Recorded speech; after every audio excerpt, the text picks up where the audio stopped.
بسم اللہ الرحمن الرحیم، السلام علیکم، میں ہوں وفاق نذیر، آپ دیکھ رہے ہیں اردو کرونیکل۔ ناظرین، پاکستان مسلم لیگ نون کا آج پارٹی صدارت کے لیے اجلاس ہونے جا رہا ہے اور اس بات کا قوی امکان ہے کہ نواز شریف بلا مقابلہ پاکستان مسلم لیگ نون کے پارٹی صدر منتخب ہونے جا رہے ہیں۔ اسی سلسلے میں آج جنرل کونسل کا مقامی ہوٹل میں اجلاس ہونے جا رہا ہے۔ تو حماس سعید صاحب ہمارے ساتھ موجود ہیں، ان سے انفارمیشن اس سے متعلق لے لیتے ہیں۔ حماس صاحب بتائیے گا آج جو اجلاس ہونے جا رہا ہے اس حوالے سے۔ بس جی، اجلاس یہ ایک روایتی اجلاس ہے، جیسا ایک خاندانی اجلاس ہونا چاہیے ویسا ہی ہے کہ لوگوں کو جو ان کے جو بھی لیڈرشپ ہے اور جو ان لوگوں کو یہ اپنے کونسل ممبر بنایا ہوا ہے انہوں نے، وہ سارے شامل ہوں گے۔ یہ ایک ایسی کونسل ہے جس کے ممبران جو ہیں گزشتہ کئی دہائیوں سے وہی چلے آ رہے ہیں۔ ان کے کونسل ممبر آج تک تبدیل نہیں ہوئے، تو آگے کی تبدیلی ہونی ہے، تو بس ایک وہ مکھی پہ مکھی مار دینی ہے۔ اچھا، شہباز شریف صاحب کیا پارٹی کو صحیح نہیں چلا رہے تھے جو ان کا استعفیٰ لے کر نواز شریف کو؟ دیکھیں، یہ ایکچولی نا ایک پریشر گیم ہے، پریشر گیم کرنے کی کوشش کی جا رہی ہے۔ ایک عدلیہ یا کہہ لیں کہ کسی مخصوص ایک یا دو اداروں پر جو ہے پریشر بلڈ کرنے کی کوشش کی جائے گی، کیونکہ ایک پارٹی پریزیڈنٹ کا کہا اور ایک عام کونسل ممبر کا کہا، اس میں بڑا فرق ہوتا ہے۔ حالانکہ نواز شریف صاحب کنگ میکر تھے، قائد تھے پارٹی کے، یہ قائد کا عہدہ جو ہے وہ پارٹی پریزیڈنٹ سے بہت اوپر ہوتا ہے، لیکن انہوں نے مناسب سمجھا۔ حالانکہ پارٹی قائد اگر کوئی کہے تو وہ اس کی زیادہ اہمیت ہوتی ہے، لیکن بہرحال ان کے ذہن میں کچھ اپنا چل رہا ہوگا کہ پارٹی صدر کے بطور پارٹی صدر جو ہیں وہ کو بیان جاری کریں۔ اچھا، نواز شریف صاحب کے مد مقابل بھی کسی نے کاغذ جمع کروائے ہیں ابھی تک کہ نہیں؟ دیکھیں، جو مد مقابل ہیں ان میں سے کوئی بھی ایسا اس پوزیشن میں نہیں ہے کہ وہ کاغذات نامزدگی جمع کرائے۔ مثال کے طور پہ آپ نے سنا ہوگا کہ شاہد خاقان عباسی جو ہے وہ حالانکہ نواز شریف صاحب کے دوست ہیں، بڑے اچھے قریبی دوست ہیں، وہ پارٹی چھوڑ کے چلے گئے ہیں۔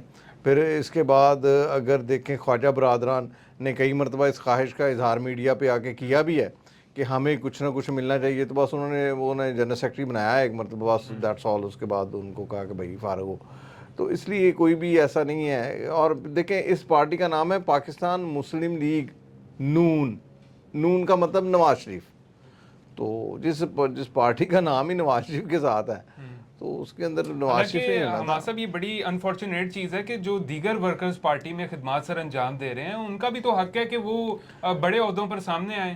پاکستان کے اندر دو ایسی سیاسی جماعتیں موجود ہیں جن میں ایک ہے ایم کیو ایم پہلے نمبر پر، اور دوسرے نمبر پر آتی ہے آپ کی جو ہے پاکستان تحریک انصاف، جہاں پر ورکر کے پاس رائٹ ہے کہ وہ آ کے ووٹ کرے۔ اچھا، کچھ لوگ کہتے ہیں جماعت اسلامی کے اندر ایسا نہیں ہے نظام کہ وہ ہر ورکر نے آ کے ووٹ کرنا ہے، وہاں پہ بھی ایک کونسل بنتی ہے، کونسل فیصلہ کرتی ہے، لیکن ان دو سیاسی جماعتوں کے اندر براہ راست ورکر ووٹ کرتا ہے۔ تو گو کہ اس مرتبہ تحریک انصاف میں بھی ورکر نے ووٹ نہیں کیا، بلا مقابلہ ہی ہوئے ہیں، لیکن بہرحال ایک آئین تو ہے نا۔